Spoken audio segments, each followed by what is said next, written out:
আজ জানাবো দেহ ব্যবসা থেকে প্রতারণার কারণে জেলও খেটেছেন যে সুন্দরী চার নায়িকা। তবে বলিউড ইন্ডাস্ট্রির গ্ল্যামারের ঝলকে সাধারণের চোখ ঝলসে যাওয়ার উপক্রম হয় বারংবারই।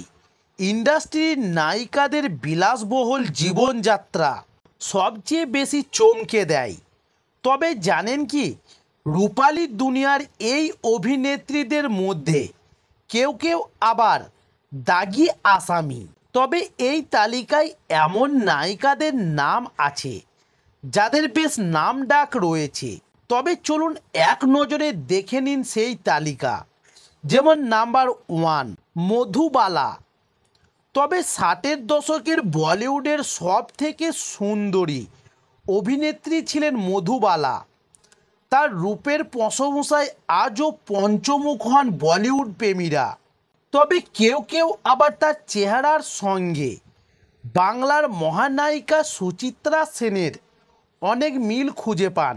তবে জানেন কি, 2057 সালে মধুবালাকে জেলের ঘানি টানতে হয়েছিল। তবে ওই বছর তার বিরুদ্ধে আর্থিক প্রতারণার অভিযোগ উঠে। বলিউডের একজন প্রযোজক অভিযোগ করেন যে একটি ছবির জন্য নাকি অগ্রিম টাকা নিয়েছিলেন অভিনেত্রী, কিন্তু পরে তিনি সেই টাকা ফেরত দিতে অস্বীকার করেন। এর জন্যই তার বিরুদ্ধে মামলা হয় এবং এই কারণে কয়েকদিন জেলে থাকতে হয়েছিল মধুবালাকে। এবার জানুন নাম্বার 2, সোনালি। তবে বলিউডের যে সুন্দরী অভিনেতারা জেলের ঘানি টেনেছিলেন তাদের মধ্যে সোনালি আছেন। তবে তাকে ধর্মীয় অনুভূতিতে আঘাত দেওয়ার অপরাধে গ্রেপ্তার হতে হয়েছিল। তিনি একটি ফটোশ্যুটে হলুদ কুর্তা পরেছিলেন, তবে সেখানে লেখা ছিল ওম নমঃ শিবায়। তাই তার বিরুদ্ধে মামলা করা হয় এবং তাকে কয়েকদিনের জন্য জেলেও থাকতে হয়। এবার জানুন নাম্বার 3, মনিকা দেবী। তবে বলিউড এবং টিভি ইন্ডাস্ট্রির সুন্দরী এই নায়িকাকেও জেলে থাকতে হয়েছিল। তার সঙ্গে আবু সালেম নামের এক আন্ডারওয়ার্ল্ড ডনের প্রেম ছিল। 2022 সালে তাকে এবং তার প্রেমিকাকে কালোবাজারি ব্যবসার সঙ্গে যুক্ত থাকার জন্য অপরাধে গ্রেপ্তার করা হয়।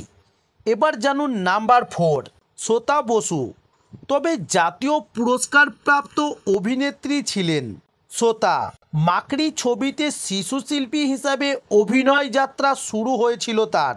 সেই তিনিই নাকি টাকার জন্য পতিতাবৃত্তি করতে শুরু করেছিলেন।